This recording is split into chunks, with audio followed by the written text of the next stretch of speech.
أعوذ بالله من الشيطان الرجيم بسم الله الرحمن الرحيم السلام عليكم ورحمة الله وبركاته. Selamat pagi, salam sejahtera. Semoga kamu semua berada dalam keadaan yang sihat-sihat sahaja. Okey, baiklah, hari ini kita teruskan lagi PDPR kita dalam mata pelajaran sejarah tahun 5. Hari ini kita belajar ataupun kita akan membicarakan tentang satu tajuk baharu iaitu unit ke-7 yang di Pertuan Agong Teras Kedaulatan Negara. Okay, dalam topik ini, kamu akan mempelajari 5 subtopik utama. Iaitu yang pertama, kedudukan yang di Pertuan Agong sebagai Ketua Utama Negara.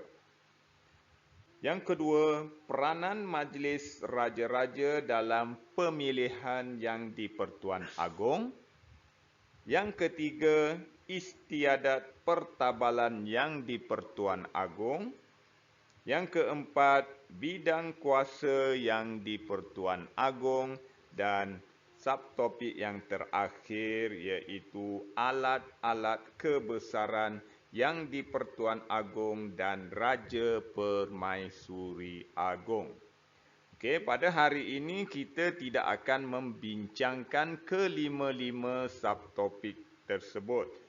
Cuma saya hari ini akan membincangkan 2 subtopik sahaja, iaitu kedudukan yang di Pertuan Agong sebagai Ketua Utama Negara dan peranan Majlis Raja-Raja dalam pemilihan yang di Pertuan Agong.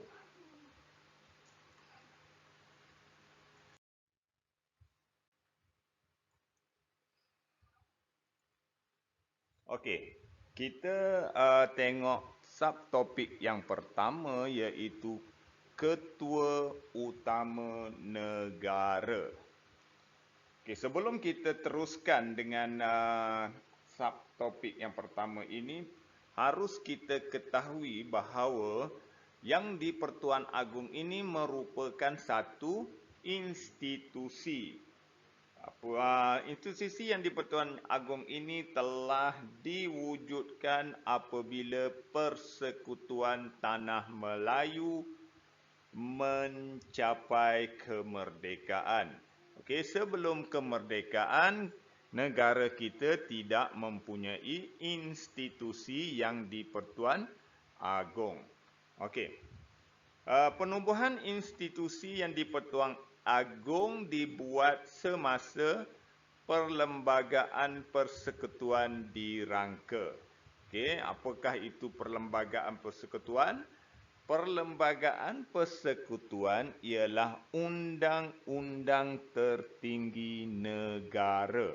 Okey, tidak ada undang-undang lain selain pada undang-undang Perlembagaan Persekutuan merupakan undang-undang tertinggi di negara kita. Okey, dalam Perlembagaan Persekutuan yang di Pertuan Agong dinyatakan sebagai Ketua Utama Negara.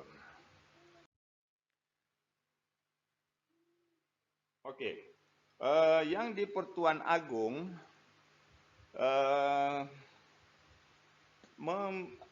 sebagai Ketua Utama Negara, yang di Pertuan Agong memayungi 3 badan kerajaan utama, iaitu yang pertama sekali ialah Badan Perundangan, Badan Eksekutif dan Badan Kehakiman. Ketiga-tiga badan ini terletak di bawah yang di Pertuan Agong. Okey, kita kena tahu apakah yang dikatakan dengan Badan Perundangan. Badan Perundangan ialah badan yang menggubal undang-undang negara. Okey. Badan eksekutif bermaksud badan yang melaksanakan dasar-dasar yang diluluskan. Dan akhir sekali, badan kehakiman ialah badan yang mentadbir keadilan secara saksama. Okey? 3 badan mempunyai fungsi masing-masing. Okey. Kita tengok kronologi. Baiklah, sekarang kita tengok pula tentang pemilihan yang di Pertuan Agong. Macam mana ataupun bagaimana yang di Pertuan Agong dipilih. Dipilih tu maksudnya dipilih menjadi agung. Okey, yang pertama sekali, pemilihan yang di Pertuan Agong menerusi sistem penggiliran antara 9 orang Raja Melayu. Okey, maksudnya yang di Pertuan Agong ini dipilih daripada 9 orang Raja Melayu. Okey, yang kita kena ketahui bahawa negara kita hanya ada 9 Raja Melayu.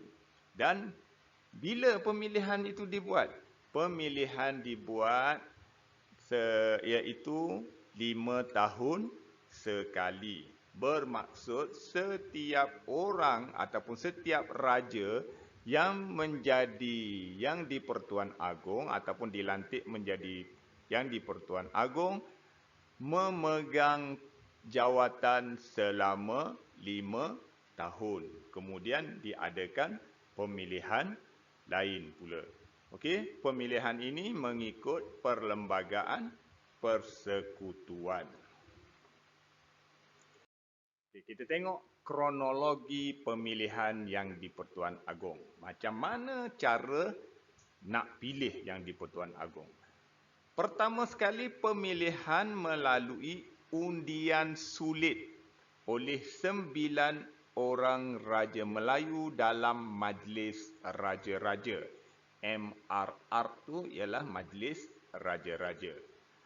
Okey, yang kedua, Majlis Raja-Raja mengisytiharkan nama raja atau sultan yang terpilih sebagai yang di Pertuan Agong. Kenapa dia tulis itu raja atau sultan?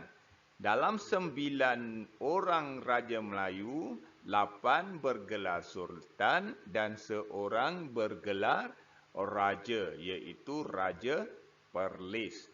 Okey.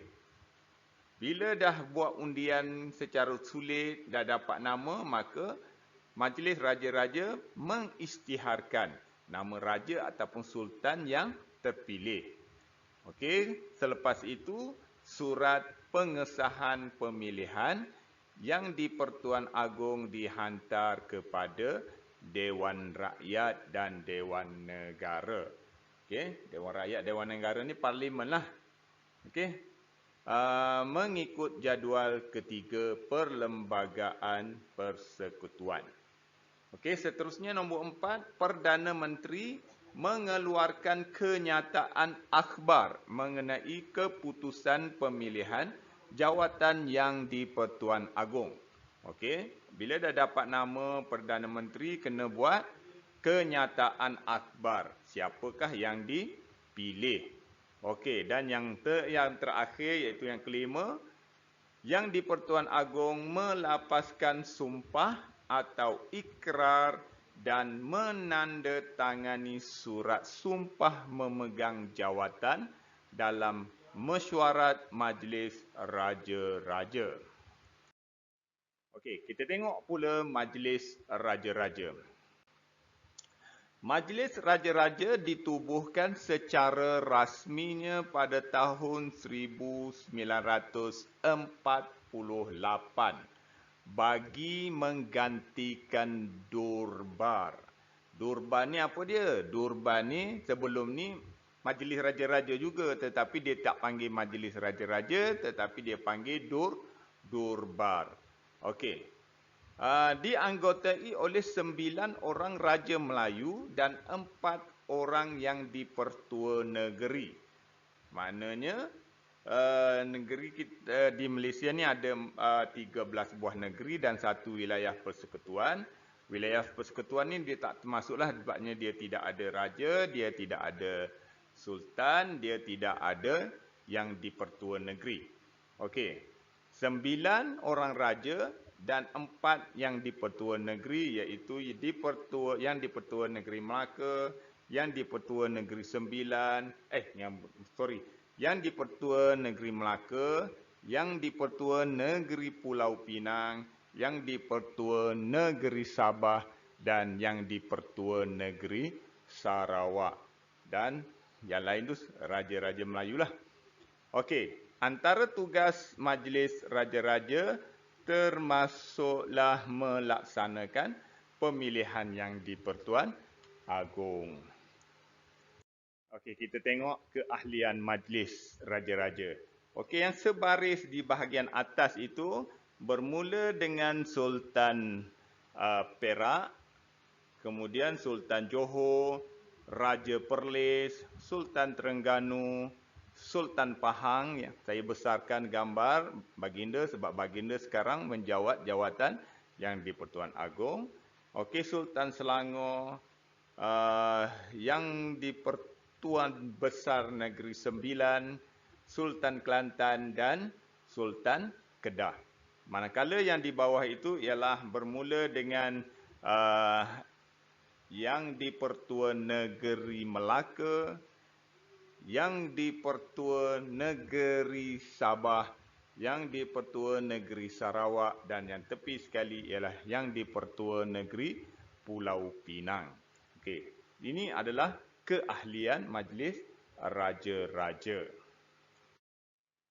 Okey, kita masih lagi Majlis Raja-Raja, macam mana pemilihan yang di Pertuan Agong dibuat.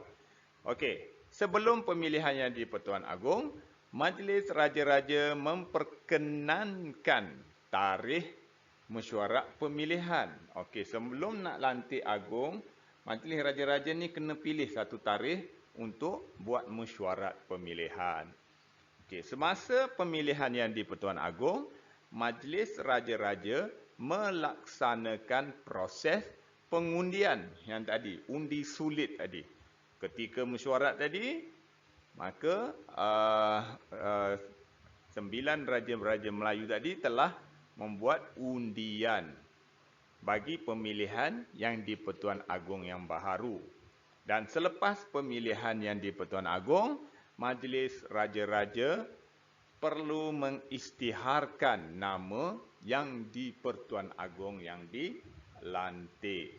Okey, bersambung.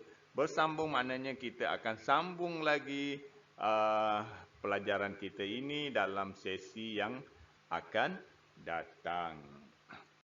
Okey, untuk hari ini hanya sekadar itu sahaja. Nanti tugasan saya akan beri berasingan dalam grup WhatsApp kelas. Sekian, wabillahi taufiq wal hidayah. Wassalamualaikum warahmatullahi wabarakatuh.